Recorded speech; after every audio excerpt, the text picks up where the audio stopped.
Welcome back. It is episode 57 of Franco's World. Today's episode is an interesting one because we have a very, very funny guest, very funny man, comedian by the name of Mr. Clyde Mack. Clyde, how we doing, brother? Yeah, I'm good, man. Thanks for having me on. I appreciate it. Clyde is a fellow jokester, but he's also a fellow mountaineer. I figured get him on. He's a baseball fan. We'll talk some shop. Obviously, we'll reminisce about our times in Morgantown, and we both he's currently in Pennsylvania. I used to live in Pennsylvania. I'm sure we'll talk about PA and whatnot. But very funny guy, and I'm excited to get it popping. Yeah. I love your opening song, by the way. What is that? What do you mean? The old one that I used to play, the old like big band sounding one? Yeah, that was fire.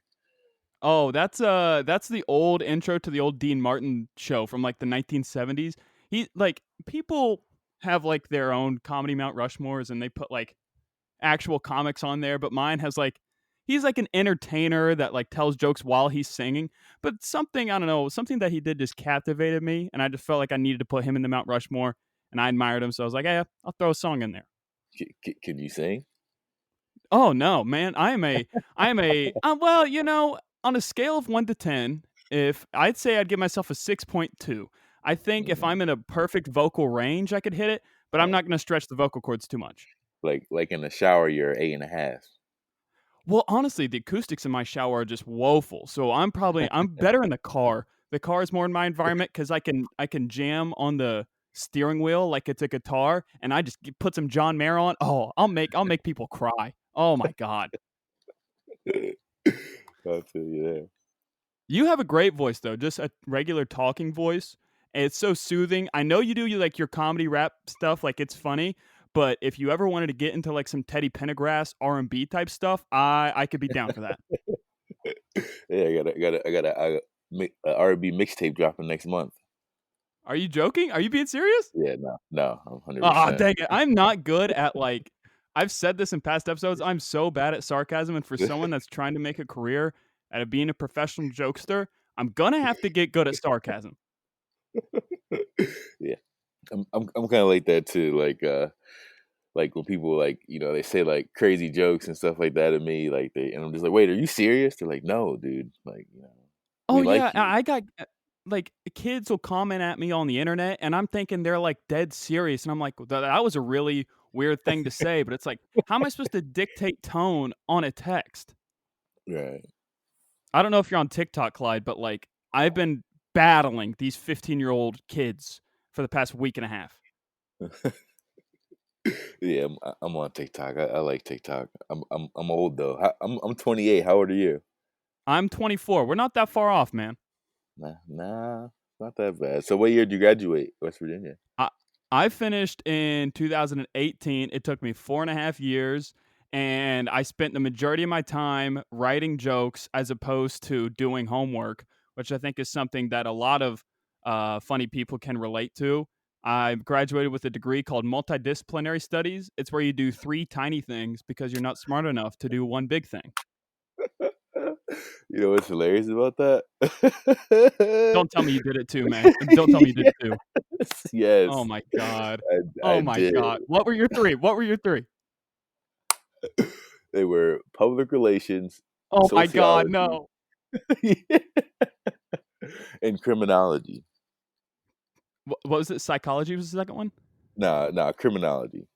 Okay. I did public relations, entertainment media, and communications. So I basically got a degree in just like talking people and watching TMZ. That is, yeah, that is. I never really thought about it like that. Like we weren't smart enough to do one major. Oh yeah, bro. I was so dumb. Like it's like, hey, you have to get your discussion post done by Tuesday. And it's like, well, I'm hosting a mic on Tuesday. It's kind of more important than that.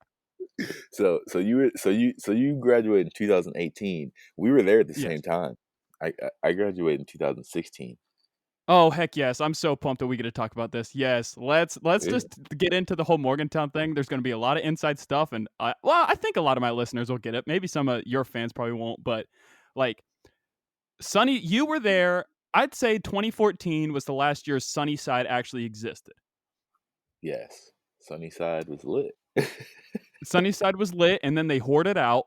and that one shop hung that sign, and it was like, "Big business is killing us, Giza crook," and like, because Sheets was moving in next door. Yeah, I felt bad for that place. I really did, even though it was But the funny dirty thing and is, Clyde, the funny thing is, Sheets closed down like a month ago. wait. Oh, whoa, why? I That's don't know, bro. crazy. They couldn't afford the rent. Oh man. Oh well, still number one party school. Can't take that away. No, they can't take that away. They'll never take that away from us. Fall Fest. During that time, who were your acts during Fall Fest? Okay, we had Juicy J, we had Okay. Macklemore, Kendrick Lamar, and Schoolboy Q. That's who we had. All very I good. yeah, my very first, it's like I said goodbye to mom and dad, and then 2 days later, I'm listening to Kendrick Lamar and the country guy. He was actually pretty good. Oh yeah, yeah. There was a country Dirks guy. Bentley, he was good. Yeah, everyone. Yeah, we're in West Virginia, so that was a Oh, big oh, hit. you have to appeal to that. Yeah, definitely have to appeal to that crowd. Yes. Are you in West Virginia now? Oh yeah, I had to move back. Wait, so where do you live at in West Virginia? I'm from a place called Parkersburg. It's like an hour 45 south of Morgantown. Oh, okay, okay. So you got that cheap tuition. I don't. I mean, I guess so. I'm only 30K in debt, which I guess isn't too bad as far as debt goes. Yeah, that's not bad. I don't plan on paying mine back, so I don't know much. Honestly, I think if I just forget about it, they'll forget about me. Like if it's like, what were your frequent watering holes whenever you were in Morgantown? Where did you go? What were your bars? Okay, so to be honest, I'm a club guy. I like to go to the No, club. no. Yeah, yeah, dude, I love it. I just love the music. I just like the bars. Okay, so I kind of forget everything. I went to Fat Daddy's. I know that. You never went there, did you? Yeah, I went to Fats. Okay. They I had went to they had like the buffet. yeah. Oh yeah, they did with that gross food. Oh It's yeah, and so people would die. I hated Fats because they had giant Jenga, and drunk college kids and giant Jenga is the most annoying thing in bad. history. Did you were you there when the seller was around? Yeah, and it was actually called the Cellar. I think someone told me it was called the Double L. It keeps changing names like every week. Hopefully it still serves the same purpose. I mean, just gross freshmen. That place has Yes. a smell, man. Oh my god. Just like if you drop something in there, like you might as well just leave it down, like 'cause it's getting wet. Yeah, yeah, yeah, man. It's over. Destroyed. It's in the bathrooms. Oh man, they had like the feeding stall, like where it's just Oh, open. oh, like the piss trough, I like to call it. Yeah, Yeah. that was The lit. thing Oh is, shit, though, yo, it's like I know it's hacky, but like if you touched one of those cages, you're immune to coronavirus. Those cages, you know what I'm talking about. yeah, yo, this it's crazy because because this is bringing up a lot of stuff I haven't thought about in a while. Like I'm just thinking about the PRT right now. Oh yeah, man. A boulder crashed into it this year. Whoa, yeah, I saw that. That's crazy. I But mean, that's dude, if I'm being honest, like I'm sticking a finger out and I'm just like, it got me. Like, run me the check. It got me. right. That's some innovative stuff right there. Well, that's big brain way of thinking. I mean, that's how I got that high profile job in professional baseball. Definitely, I'm kidding. It was like the most minuscule stuff in history. Yeah, yeah. Congratulations on that, though. Well, I mean, I don't do it anymore, so I don't know. I don't know what that What? means, but But you got fired? no, I didn't get fired. Season just ended, and like I didn't apply. I had an interview to work with the New York Mets, and that was the only baseball team I applied to because I really just wanted to get a job in New York to do jokes like as much as I could. And Right. I got an interview with the New York Mets, and then right as it's getting to like second interview time, it's like Corona happened, and it's like, well, that's gone. This is a this is we got a lot in common because I had a job for the Mets too this year. No kidding. What were you gonna do? It was probably the same thing I did. It was probably the interview was between you and me. Nah, well, no. So what were you gonna do? I wasn't gonna work with actual baseball. I was just gonna work with the team or the organization. Like what? I think like guest services, VIP guest services. Yeah, we would have been doing this. It was it called Oh, I forget. They had like a name for it, but yeah, yeah. I was. It's literally, so I was Oh gonna. my god, Clyde, are you serious? Oh yeah, wait. Perks. Is that who you're gonna work for? Is like it was like Major League Perks or whatever, like Mets I Perks. don't know about that. No, no, no, it wasn't that. But, like, Okay, it was weird. It was the wording of the job description was weird because it said, "Handling things with a certain level of confidentiality." So, I don't know what type of weird science experiments the Wilpons are pulling in Queens, but yeah. They're like, "Don't talk about so it." what my job was gonna be, I was going to hold workout competitions, like pull up competitions and push up competitions and stuff like that. I And mean, you're a fit guy. I see you running and playing basketball all the time on his Instagram. Hey, for those listening, Clyde's got a really good Instagram story. You can follow him at Clyde Mack. Is that it? yes, Clyde Mack. His Instagram story is actually a really good follow. Thank you, thank you. I appreciate that. It's a lot of dumb stuff, but it all You had works that out. one sequence whenever I first started following you. So the way it worked for me was like the baseball season was winding down. I did a couple mics in Philly because I lived in Allentown, and I was like, you know what, like nights and weekends all the time with baseball, I have no time to do this. I'm just gonna like start trying to do more stuff on the internet. And I went around and I followed way too many people, and people probably thought like I was a spam guy or like somebody who's just trying to get like followers. But really, what I was trying to do was like, well, I want to see what like people around my age group are like doing in the comedy world.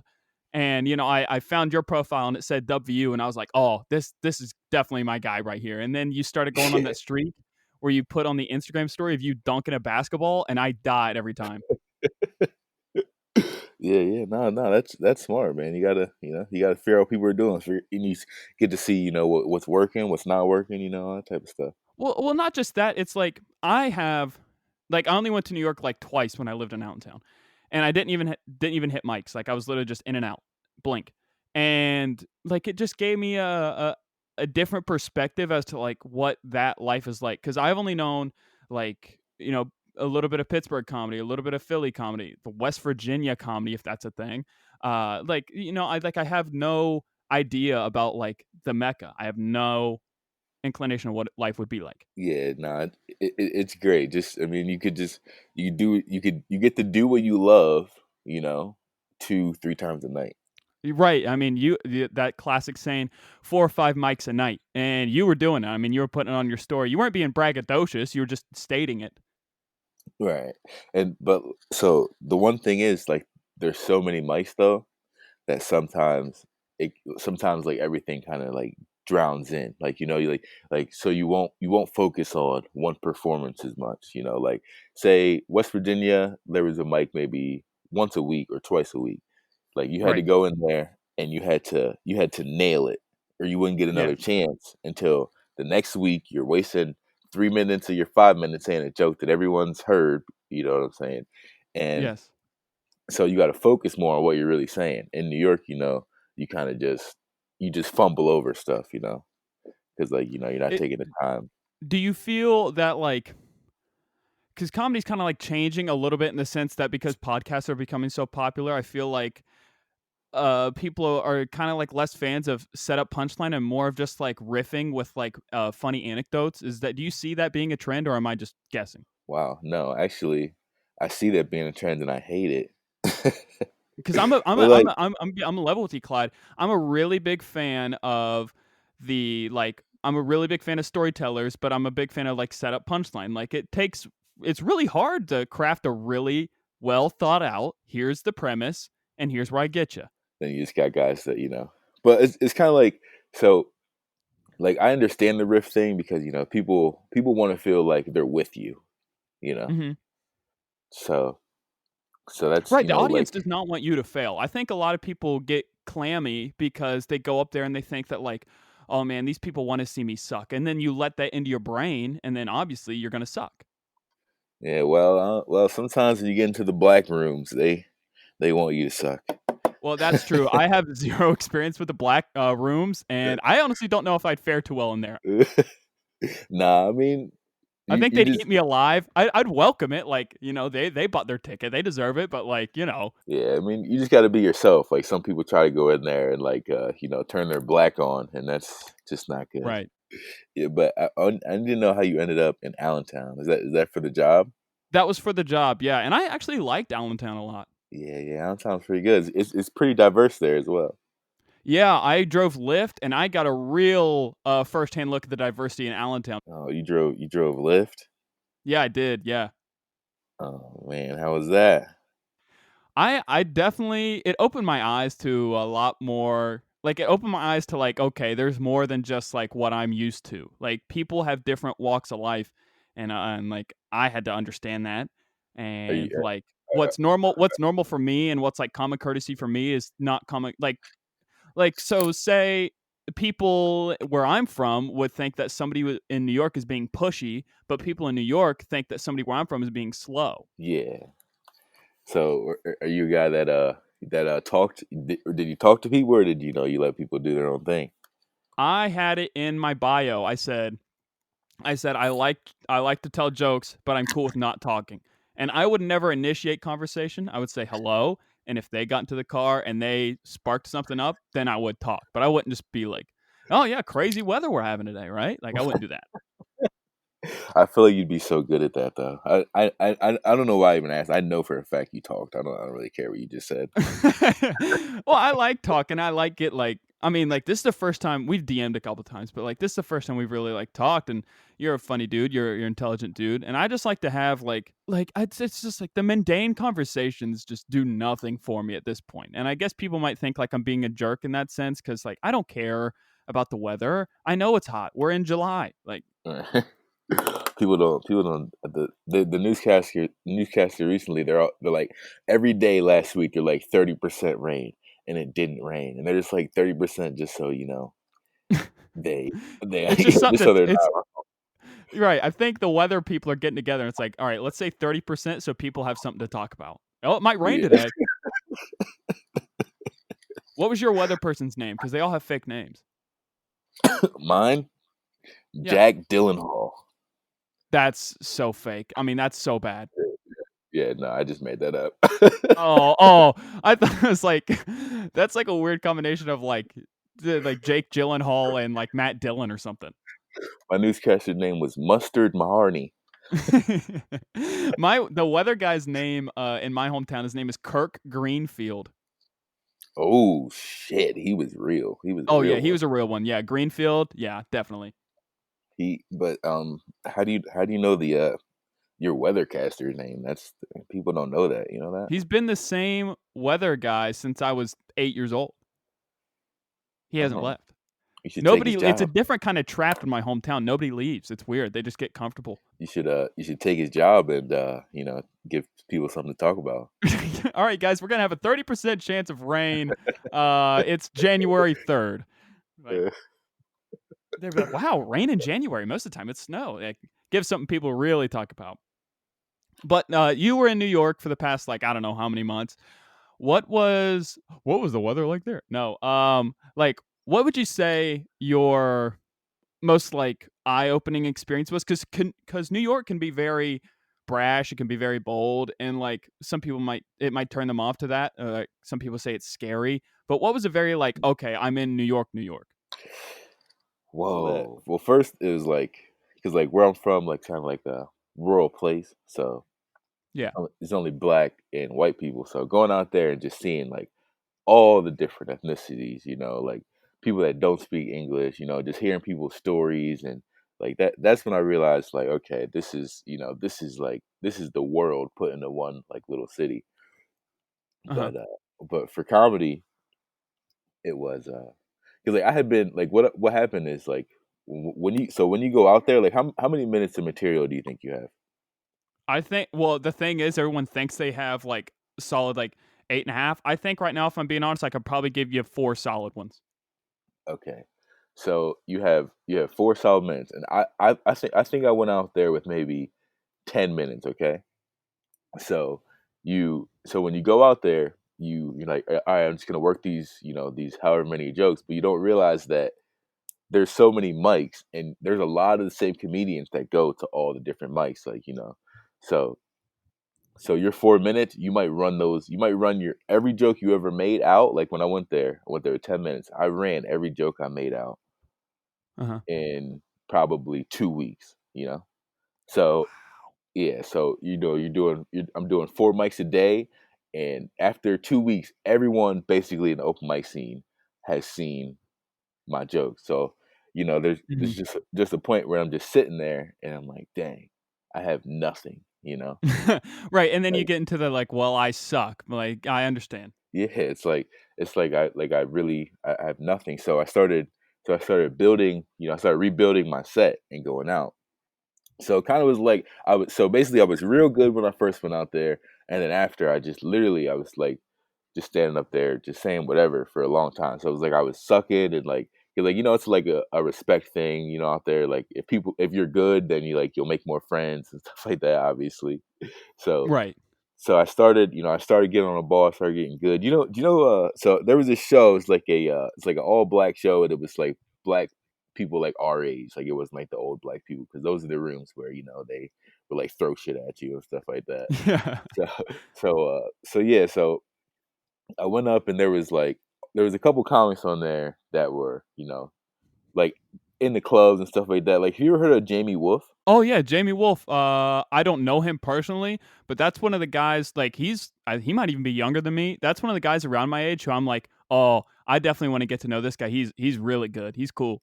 Hell yeah, he's a Philly guy. He came from Philly. He won Philly's funniest, and yeah, he's so good. Like everyone likes him, everything like that. But yeah, The thing of it's like, I would love to talk to him about this because I think in the Phillies' funniest set, he told, like, a rape joke, and rape jokes are never, like, people pretty taboo, but he somehow worded it to where it was, like, perfect. yeah. I mean, he's a he's a blonde white guy that went to NYU, and he's like unbearably, he's like cute. You know what I'm saying? It's like You just can't be you couldn't be mad at a guy like that, huh? no, no, it's just oh, okay. It's just not. Whereas But I have the most punchable face in history. Yeah. yeah. Like, what did he just say? Is he talking bad about Kool-Aid? It just Oh, yeah. Oh my god. They would crucify me and be over. so we had that set, and so he went up, like a whole bunch of other people went up, and then I go on stage, and I like have like a new five that I was working on, and I just kill it, like totally Heck destroy it. yeah. Like when I was walking off the stage, like people like were getting out of their seats to like come like say hi to me and like stuff like that, and that's when I was like, okay, you know, this is this is where I need to be at to be successful. And then I go to a mic the next day, and I'm bombed for the next 2 weeks. That's the thing, man. It'll humble you really fast. And the thing is, like you were talking about how you thought you had like 10 minutes or whatever of really good stuff, but being around other funny people, comedy, it's like a muscle, and if you're not working it out all the time, like obviously it's going to get like weak, and if you're not like take of it, I always think cuz you and I are baseball guys, I genuinely believe there's a ton of parallels between being a baseball player and being a comedian, especially being a pitcher, because you're not going to have your best stuff every night. You're going to have to learn a new pitch, and the best ones are the ones that know how to hit their spots. Wow, that's the most fire thing I've ever heard. I like to think I'm an existentialist and have all these really outgoing thoughts, but in reality, I'm just like basically a tinfoil hat guy. I'm out there. You're right. Like someone asked me to play softball, play in the softball league, and I was like, dude, I don't know if I can do it anymore Dude, because I I'm played a dead. lot of intramural. I played a lot of intramural softball. Won the championship. Just want to throw that out there.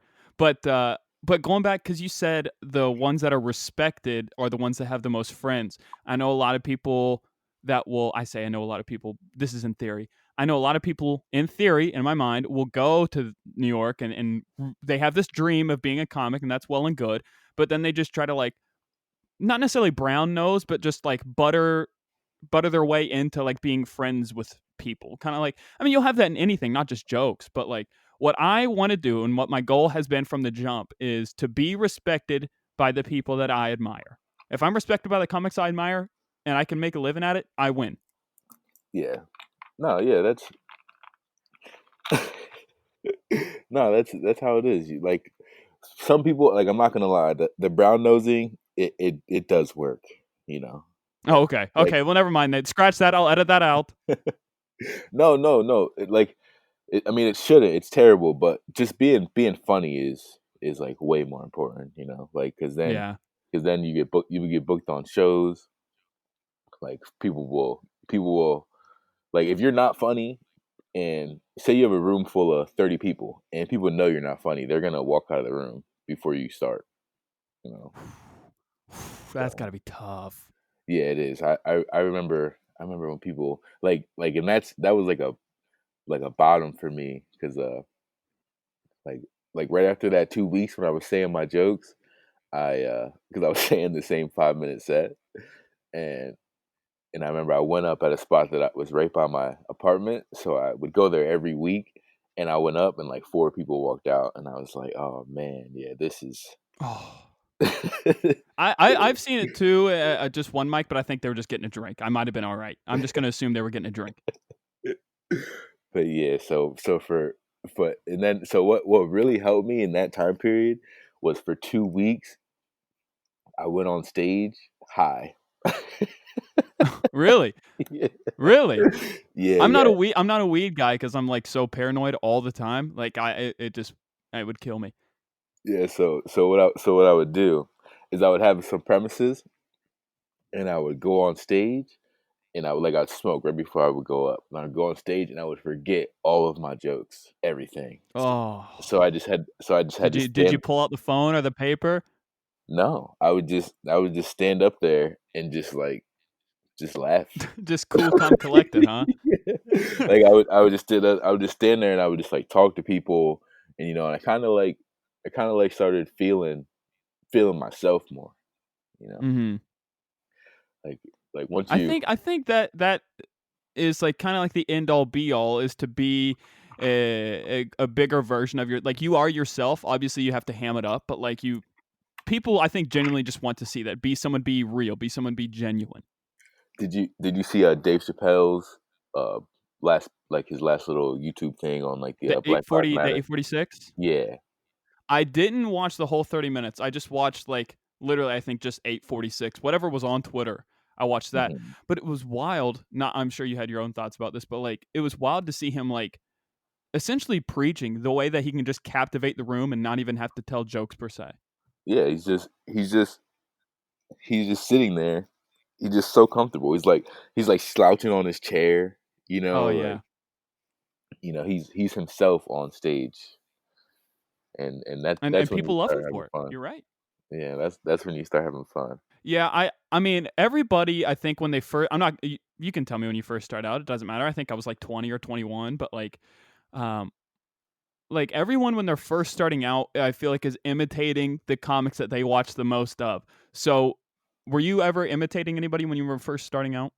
Yes, for sure. I actually I remember I stole a Mitch Hedberg joke. Oh no! Yeah, I was doing a Mitch Hedberg joke for like 2 weeks.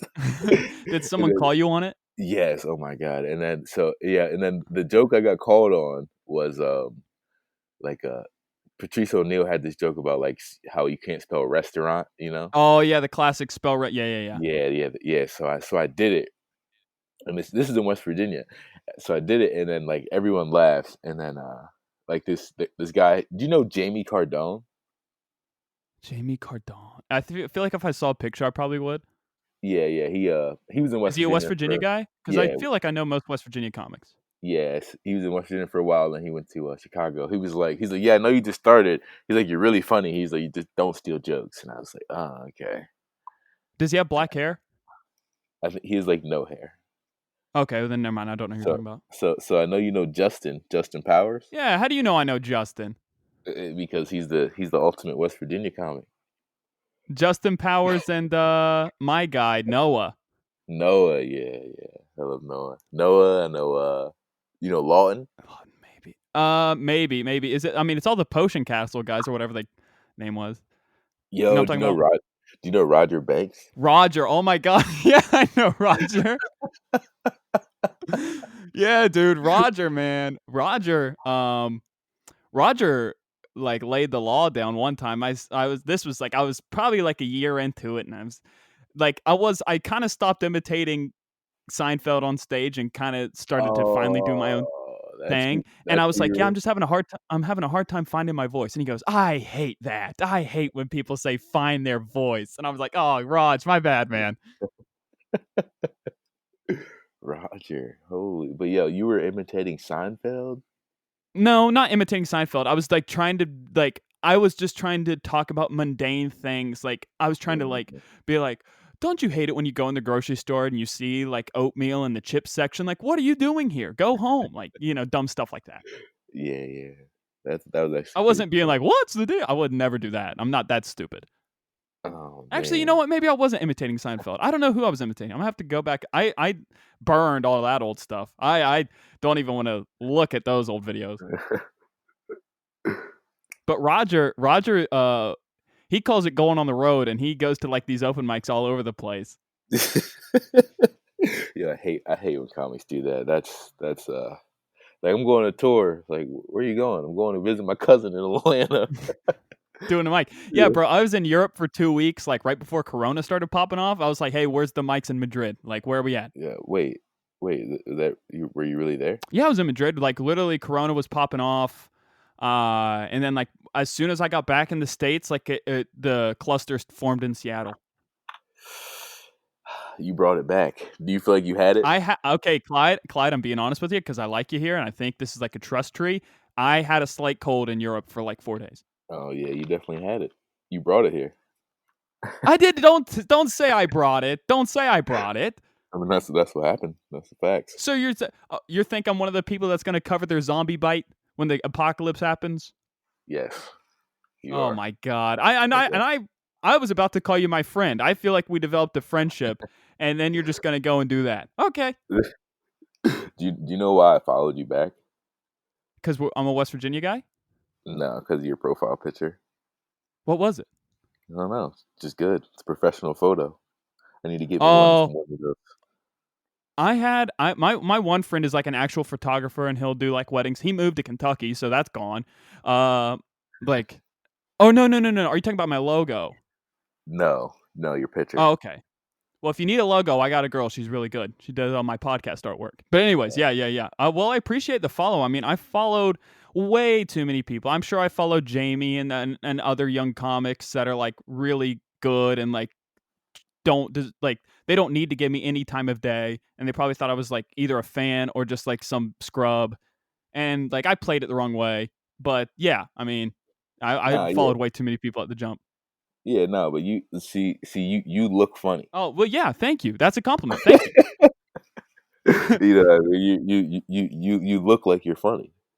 I think it's because like I think because people I read something the other day that people want to see male comics have some muscle to them because it looks like they can command the room. But I think that like if I had muscle on me, people wouldn't listen to me. I need to keep my frail like frame in order for people to be like, "Oh, this guy is a jokester." Yeah, that doesn't. I don't think that really makes a big difference. But super fat guys, yeah, that's Yeah, you're gonna need to be fat. Like we're gonna need you keep eating, okay? I need you on the program. it's too funny. Super fat guys, especially if you're fat and racist. Oh yeah. Well, I mean that's like the Deep South special right there. I mean that's a whole comedy tour. Oh man, I will say there's one like guy that's he's a little racist in New York and he's so funny. Hmm. So it's good.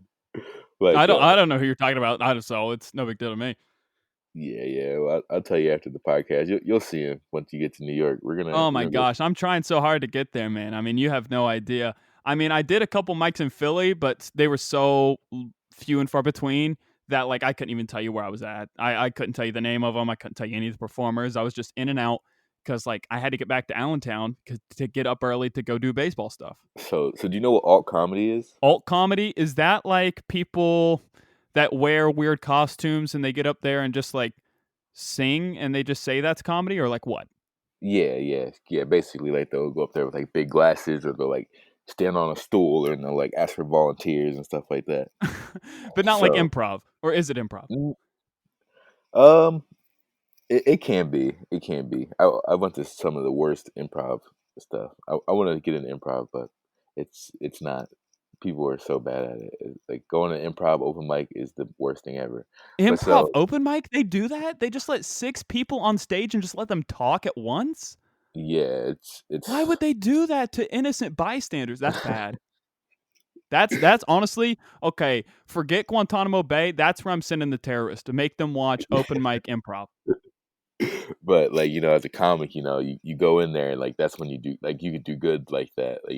Like the best mics Yeah, are variety mics when there's a band and then in between the songs you go and you do some comedy and that's just because the musicians they support each other. Like in New uh-huh.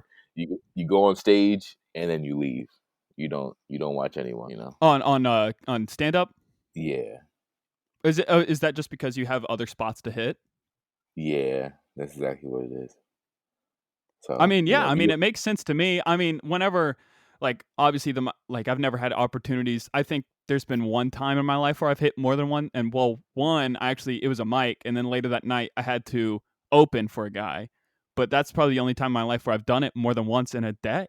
yes, yeah, you're like once you get to New York, you're like, all right, I'm really doing comedy now.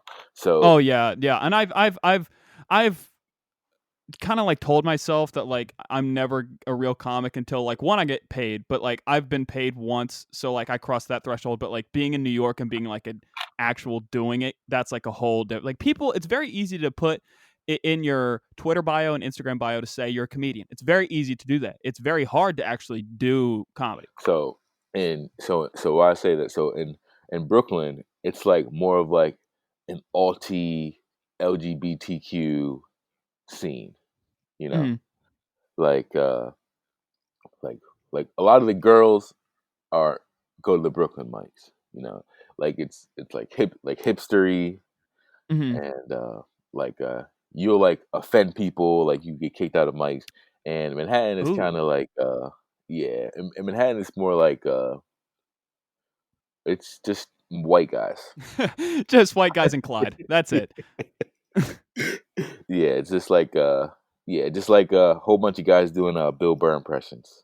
Oh yeah, I watched a lot. I probably watched way too much Burr when I was in college, and it made me angry at the world. Yeah, yeah, he's great, but it's just like for example, like Jim Gaffigan, like he'd be like a Brooklyn guy. Really, you think so? I mean, just because he doesn't like. I mean, like Clyde, we talked about this. Like, I don't curse really badly. Like, I'll do like smaller curse words, but I won't curse really badly just because like I know my entire family will not talk to me, and I'd rather just not deal with that. But like, I would just like to be able to be a comic in Manhattan. Yeah, no, no, yeah. I mean, you're white, so Yeah, I mean, there it is. Well, kind of. I'm native, but like white too. Yeah. are you native? I could see there's something in there. I think, Clyde, you have no idea. People are so dumb where I'm at. I've been called a lot of different things, a lot of different slurs, actually. People are idiotic here. I'm not kidding. Oh man, I bet people they probably think you're Mexican for sure. I've been called that someone, I'll never forget it. I was playing soccer against some really country county, and I ran by the goalkeeper, and he picked the ball up, and I stuck my arm out messing with him. I'm like, gonna get it, And I ran back past the defenders, and the guy goes, "You stick that arm out again, I'll break it." And the other one's like, "Who said that?" And he's like, "That Mexican over there." I'm like, "What are you talking about? Like, my last name's Miller. That's like I came over on the Mayflower. What do you mean?" That's great. You have a bit, right? That's a bit, right? No, that actually happened. I Oh haven't no, worked that into has anything. has to be a bit that you're white and people, West Virginia. I Oh, gotta, yeah. I No, got. well, the thing is, I'm afraid to. I know it's weird to say a comic is afraid, but like I'm afraid to perform that and the audience be like, "What are you talking about? You're white. Like, shut up." Nah, nah, cause you do look a little you don't you don't you look like you got something in there. A little something. I mean, somebody thought I was Jewish once. I've heard that. Yeah, I Wait. haven't really heard. You're not Jewish? No, no, no, not Jewish. Oh, okay. Yeah, Stuff big for nose, sure. curly hair, and I love jokes. I mean, I know I fit the bill, but I still. forget. You just need to make that a joke. If you make that a joke, All then right, I'll I be. will. I will work that into. Okay, let's talk about this. So, how do you like what is your everyone has their own writing process, and I know a lot of people like to do that. Well, I write on stage. Well, have notes on my phone. I do my computer. What do you do? So I I'm basically so one of my friends told me that he thinks about jokes all day, you Mhm. know. So basically, I just I'm just thinking about like it's really messed up like cuz like I'm out of reality kind of, you know. Like it kind of is like kind of makes me feel bad when I'm like when I like I'll see something, you know, like sad or messed up and I automatically Oh, think of yeah, a first joke. joke, yep. Yeah. So, yeah, I'm kinda just always thinking about jokes, always. I walk around in my room, and I pace a lot. So, I just think about jokes, I write them down, and then you go try to say them, and you get the timing right, and, I can't like, I know like, some of my friends will sit down for 3 hours and write jokes, like, I could never do that. I am more creative at nighttime. I like to write them out, like, on paper. I just feel like I memorize them better that way. You'll sit down and say, "Okay, I'm gonna write jokes." Yes. Okay. Yeah. It's a What little I do is it's a combination of funny anecdotes I'll have in conversations with my friends, maybe or a quick idea that, or I'll read a news headline and come up with my own idea. Or I used to in college. I haven't really had the opportunity since then. I would have my headphones in, but I wouldn't have music playing. I'd sit in a public area and just hear, not eavesdrop in a creepy way, but like I would hear what people were saying and be like, "That's stupid. I'm gonna make a note about that. That people actually say stuff like that." Yeah, so are your jokes written out? Like every word you say will be written out? Yeah, long form, I guess, would be the word. Yeah. So like for me, like I do a lot of different like voices and pitches and conversations back and forth and I do, body movements. So it's easier for me to just like just kinda have what's funny, like maybe get like the punchline. Like Yeah. I had a joke about West Virginia. It's like when I was living in West Virginia, I played baseball, and I got to be around people that weren't racist, but they never been around a black Mhm. person before, So I got to like set the like you know the idea, You got to set the bar for how yeah, for how black he's supposed to be, Like I think I did a pretty good job. When there was fights, I was the That's pretty first person. good. Yeah, when there's fights, I was the first person there. I played my music for a while. I stole from them. That's good.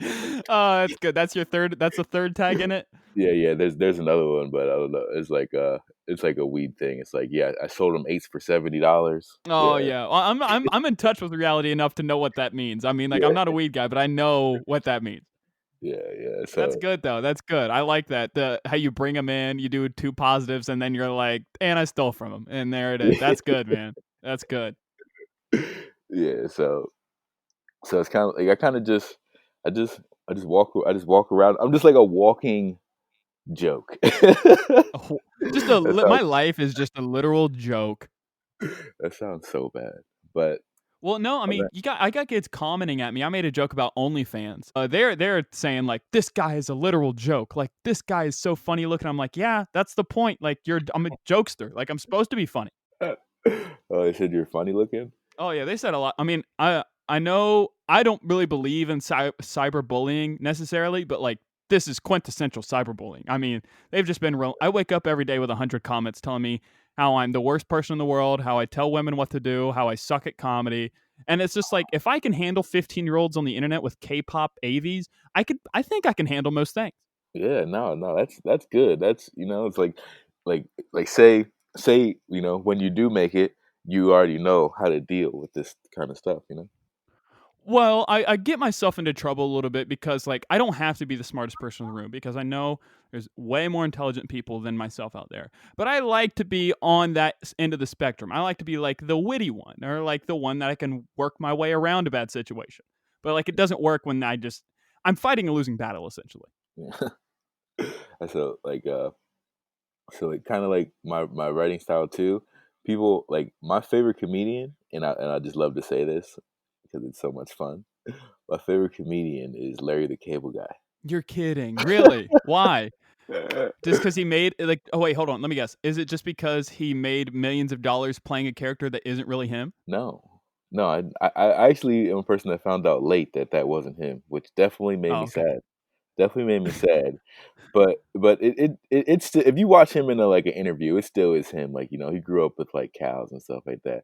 But Mhm. I just like the quick, super dumb jokes. You know, Yeah. like that's the kind of style that I like. Like for my dream is to be a game show host. That's Wow. how I That's a feel. really cool dream, Clyde. Yeah, that'd be I'm so being much dead fun. serious. That's really cool. I think a lot of people like. You're the first person I've ever heard say they want to host a game show, but game shows are cool. I watched the ball drop game the other night, and I was like, "This is cool." Yeah, it's like and like for your jokes, like you can't miss, because people are just No, doing they're random. layups. Oh, they're Yeah, layups. just straight layups, and you're just there. Everyone loves you. It's just perfect. Yeah, no one's ever been like, "Oh, this game show host is problematic." Like, no one's ever said that. I've never. Yeah, I don't know what I think. I just want to make a living being funny. I think that's really just what it is for me. So you'd be fine with no one really knows you, but you're making money off comedy. Say you're opening I up would like for to be able to live and be able to be respected by the comedians I admire. That would be ideal for me. Obviously, everybody wants to go on theater tours, and everybody wants to sell out things or maybe be featured here and there. But like, I like to have semi-realistic goals. I guess it's the pessimist in me, but like, yeah, I mean, that'd be fine. I've already like I've sacrificed stuff to make way. Like I've broken up with girls. I've decided I don't want to do certain jobs. Like, I didn't try as hard in school because I wanted to focus on the jokes. Like, it's really what it's about for me is being funny. yeah. No, I understand. I actually sacrificed like everything. Don't know don't know how I feel about it, and I'm doing it again here soon. It is cool to see people like yourself just really like lay it on the line. It's like, bro, you have one life, just do it. Just like do that. But it's scary though because we could get a job and have a happy life, where instead we're setting ourselves up for which could be ultimate failure. Setting yourself up for a lifetime of just criticism from strangers is essentially what it is. Um, eh, I think to myself a lot when I see my friends. They're now they're on to maybe their second job out of college and whatnot, and it's just like, man, they have a pretty nice life. They have a car, they have a home, they work in an accounting firm, and it's like I could have. If I wanted to, but I don't think it was ever in the cards for me to do that. Like even from the jump, I was in elementary school. I was more worried about being the funny one in class than doing math. Like I just think about the other day, you can go to a new, like when you're on tour, like you go home and then from Thursday to Sunday you're out doing what you love in a different city. Right. Seven. So you do a 7 o'clock show and a 9 o'clock show or 10 o'clock show. There it is. It's like I was I got to see some really good comics when I was in Philly too. It was really cool to see. I'm a big fan. He's like on the rise, but I'm a big fan of Reggie Conquest. I think that guy's awesome. Reggie Conquest. I never heard of him. Is he a Philly guy? He is a Philly guy, and he is hilarious. He has this story about how he worked in a school and he was a lunch lady. Oh my god, it's killer. I've heard it like 3 or 4 times. It kills me every time. I think he was on a TV show on HBO recently too. I'm not sure which one, but yeah, he's a rising star. You got to catch him. He's good. Are you scared of the future of comedy? What do you mean? And what content? And like what per se? Like, do you think it's like dying down since people are watching less TV, stuff like that? I think televised comedy is kind of like dying, and everything's obviously going digital. It does bother me that, and this is really dumb that it bothers me, but like I feel like it matters more right now to make a good video than it does to have a good set because like that's what people will consume. Like more people will be able to consume the video, especially right now during quarantine, than be able to see your set. But I mean, I just like the old school stand up, man. Like that's just what I like, and I'm not gonna hate anybody for being like. I'm not gonna hate anybody for saying they're a comic and doing comedy sketches on YouTube. That's great. Yeah, I guess you're a comedian in that sense, but like to me, a stand up comedian is like what the comedian is. And I know I have a flawed look at that, but that's just how it works for me. Yeah, nah, that's perfect. You're a really smart dude. Well, thank you, Clyde. That warms my heart, my friend. That's really sweet of you to say.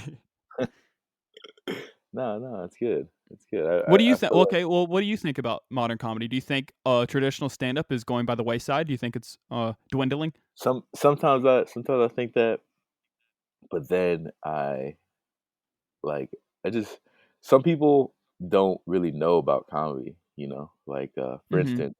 for instance in my town, there's no comedy here ever, right? Oh, So likewise, same with me. Yeah. I throw a show here, and like I'm not really sure how it's gonna go, and then 50 people come up and they have the time of their lives, you know. Yeah. So That's it's that's like, what it's about, man. yeah, it really is. It just once I realized that I didn't care where I go with it and that I just want to do it, it helped me out a lot. This is the first conversation I've had. I've had like funny friends on here. This is the first conversation I've had with a real comic, and I want, like I said, I told you, I think off air, how I just like want to get more funny people on here because like I can hear it in your voice as well. Like we just genuinely love talking about this art form. It's like the best. I mean, I have no other words to describe it. It's a fraternity. I would love, dude. I'm not gonna lie. I would literally get the word comedian branded on my calf, like I'm in Pike, if it meant I could be a comedian. Yeah, we are Were comedians. you were you in a fraternity at WU? No, I went to a frat party once, and I was like, Uh, yeah, these dudes should all be in jail. And then and I then I went just to a couple frat parties, right? And I was very fortunate enough. Like I was friends with a couple girls that always got in, and they were like, "He's with me." And then like once we got in, they'd be like, "All right, bye, Franklin." I'm like, "Thank you for letting me in here. All right, I'll see you later." Like, you seem like you seem like the dude that you seem like you kill Halloween costumes. dude, I'm actually I want to be really good at them, but like I'm bad, and all of mine are like I need another person to do it with me, and I just can never get like I've wanted to be Hall and Oates for the past 5 Halloweens, and I can't get anyone to be the blonde guy. Wait. So wait, isn't there a black guy? No, no, no. He's not black. He looks like me, except he has a mustache. Oh, okay. You know I what I'm didn't talking know. about? I think it's Oates. Is that Oates? I didn't I don't know if know. you were. Yo, yeah, that guy's definitely black, bro. No, no. Daryl Oates is not black, bro. Nah, You're nah, lying yo, to me. no. I'm looking at him. His skin's white, but that Jerry curl and the way he sings and that mustache. the Jerry curl. We claim him. He's ours. That's straight 1985 Jerry curl. He's got the spray bottle. He knows what he's doing. Yo, his name's. Uh, Wait, no, okay. Never mind. His name's John. Never mind. Y'all got him. there's not a John Henry's black. Is that a real person or was that a story? John Henry. Yeah, Nah, you know. hold on. Did Let they me look. not teach John Henry in Pennsylvania schools? Nah, I don't know. I don't know. All I know is Ruben Stutter. Ruben. No, Ruben is definitely a black name. Ruben's definitely a black name. Nah, yeah, Ruben That is. guy, yo, the American Idol used to be like that was must see television. American. Oh yeah. That was. Oh man, the tryouts, it was amazing. But yeah, I'm looking at Oh, this John Henry was the railroad guy, right? yep. Yeah, he was white. Is it a real person Yeah, or is it a story? it's a story, but you can't when those stories get too far back, you don't know what's going on. It's probably That's a a good bad point. That is a probably, good probably point.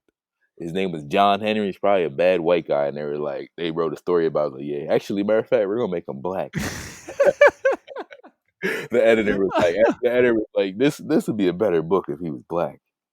oh I never, man, yeah. They'd be like, oh yeah, no white person could beat a steam engine, but like we could definitely make a black person do it. yeah, Yeah, his name was John. I think that's what the story was. I think he just beat. I think he beat like a train or something. I don't know what the story is. Anyways, but yeah, Ruben stuttered one, and then White America was up in arms that Clay Aiken didn't win. Remember Clay Aiken? Oh, yeah, Clay Aiken was fire. He was yeah. Ruben won that same year, right? I think so. Too. I was Team Ruben. My mom was Team Clay. It was a very torn household. I hated when Ruben Stutter was out because back so at one point in my life I was 300 pounds, right?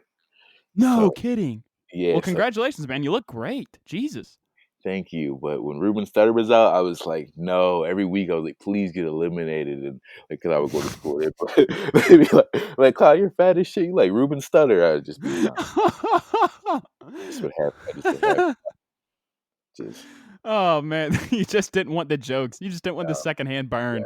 yeah. Yeah, I needed them to get out. I still get it sometimes, but Man, that's a throwback, man. I love just that mid 2000s pop culture. I mean, there's nothing like it. I mean, TMZ's all over the place. We're finally like, it's the first time like we're kind of glorifying celebrities because we're seeing pictures of them like walking around drunk, Paris Hilton, Lindsay Lohan, and stuff like that. Like, oh my god, that era was awesome, and the music's undefeated too. Oh my god, so good. I was listening to the Backstreet Boys the other day. I was like, yo, this shit is fire. Nelly Furtado mean anything to you? Oh my god, I just listened to a Nelly Furtado song just the other day. I Yeah, love I love yeah. Skater Boy. Oh, Avril Lavigne? Yeah. Yeah. But I still when that Nelly Furtado and, Timbaland Promiscuous comes on, my shoulder starts rolling. I start doing a little shoulder roll. Yeah, Promiscuous Girl. I'd pay to see I'd pay to see that Wherever shoulder you roll. are, baby, all alone. Oh, My yeah. my closing joke is actually, it ends with singing Stacy's mom. Kills. Oh, yeah? What Absolutely. do you I mean, you don't have to do the whole bit, but, like, what's the premise? The premise is, basically, like, you know, underground, like, it's like slave songs? Uh-huh, yeah. You know, like like Negro spirituals? Yeah, basically, the joke gets to the point where Stacy's mom is the white people's Negro spiritual. It's great. It's great. That's It's pretty good, really man. I mean, you got some good stuff, man. I'm too big of a wussy to give you any of my new ideas because I don't want you to be like, yeah, Frank, that's you know what? You should probably just stop after this episode. nah, but yo, I've seen people in New York, I've seen people go up on stage, and I'm like, "Yo, this dude is the worst dude I've ever seen." And then Yeah. 4 months later, absolutely killing it. I've seen that at least 5 times. So, yeah, so it doesn't matter, but, like, sorry, I think I give you this premise real quick, because we were talking about 2000 songs. So I just started it. It's like, you know what's worse than COVID? What do you got? Bad DJs. Uh-huh. It's like it's crazy. Like when DJs start running out of songs around like 9:30, and like after they play "Back That Ass Up," like it just all goes downhill from that. Like there's no going up from there. Like if they play that too early, then it's done. Yeah. You know. Yeah. Yeah, I mean, you can't play that, So like, you're gonna have to tease that maybe, like, as a little, like, sidetrack and then be like, "Yeah, we're closing with this." yeah. So like I'm gonna like sing a couple. Like I'm gonna like take 'em. I'm gonna take through like a progression of different songs, and I get to that point, and then like maybe he plays back that ass up, and then everyone's like looking at the DJ. What are you gonna play next? And he's like getting nervous because he knows he has nowhere to go, so he plays it again.